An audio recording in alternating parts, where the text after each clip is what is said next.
Shalom दोस्तों, जय मसीह की। सपने, दर्शन और उसके अर्थ किस तरह हमको परमेश्वर से मिलते हैं, ये आज मैं आपको बताना चाहता हूँ।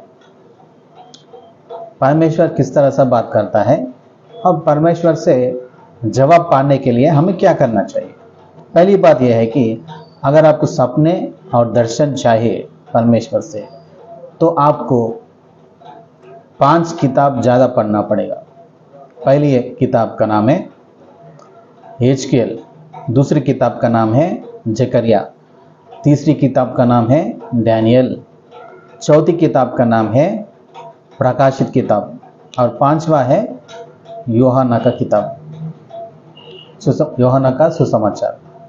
तो दोस्तों, ये 5 किताबें जो ज़्यादा पढ़ते हैं रात में, तो परमेश्वर उनसे सपने और दर्शन के द्वारा बात करता है। परमेश्वर आपको दर्शन से, सपने से बात करना अगर आप चाह रहे हैं, तो ये 5 किताब आपको ज़्यादा पढ़ना पड़ेगा। जब तक आपको ये गिफ्ट हासिल नहीं होता, तब तक आपको रात में ये किताब पढ़कर या फिर सुबह 3 बजे से 5 बजे के बीच में आपको ये 5 किताबें पढ़कर प्रार्थना करना पड़ेगा।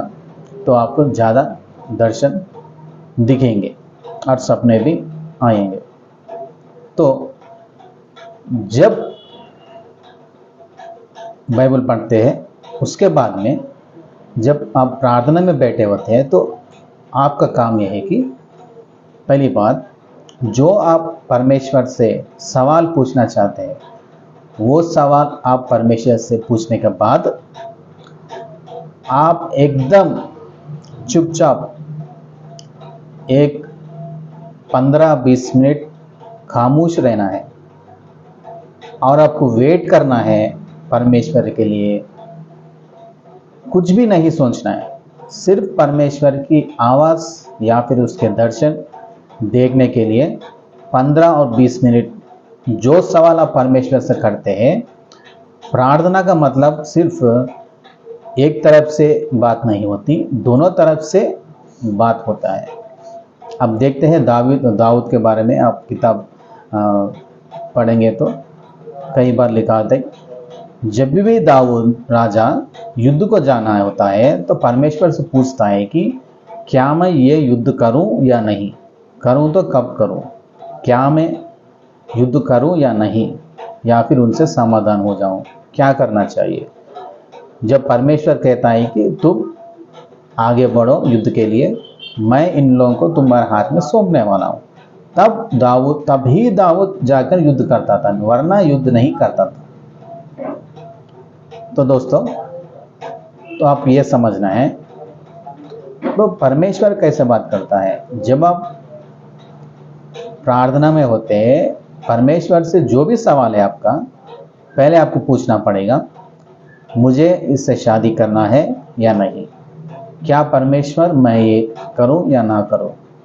जब परमेश्वर से आप पूछते हैं, पूछने के बाद आपको एकदम चुपचाप रहना है, एक 15-20 मिनट तक खामोश रहना है, आंख मूंद कर, और अपना मन उधर इधर ना भटके, उसकी कोशिश आपको करना है। एकदम खामोश रहकर एक 15-20 मिनट जो सवाल आप परमेश्वर से पूछते हैं, उसका जवाब मिलने के लिए इंतज़ार करना है। एक 15-20 मिनट इस तरह आप इंतज़ार करना है। अगर जवाब कुछ भी नहीं मिला, तो फिर वही सवाल आप दूसरी बार पूछना है, फिर वेट करना है। नहीं मिला तो फिर पूछना है, फिर वेट करना है। परमेश्वर से जिस तरह हम याकूब ने परमेश्वर लड़कर जवाब पाया है, जब तक परमेश्वर बात नहीं करता, हमको परमेश्वर के पीछे पड़ना है। परमेश्वर को हमें मनाना है कि बात करो मुझसे, और ख्वाहिश तुम्हारा दिल में कितना दिलचस्पी है, उसके हिसाब से तुम परमेश्वर के पीछे पड़ सकते हो और एक दिन परमेश्वर आपसे बात करना शुरू कर देगा। और जो आप तुम्हारी ज़िंदगी में नहीं, दूसरे के ज़िंदगी में भी क्या होने वाला है ये आपको पता चलेगा। लेकिन इसके लिए आपको परमेश्वर से पर्सनल रिलेशनशिप के लिए समय ज़्यादा बिताना पड़ेगा।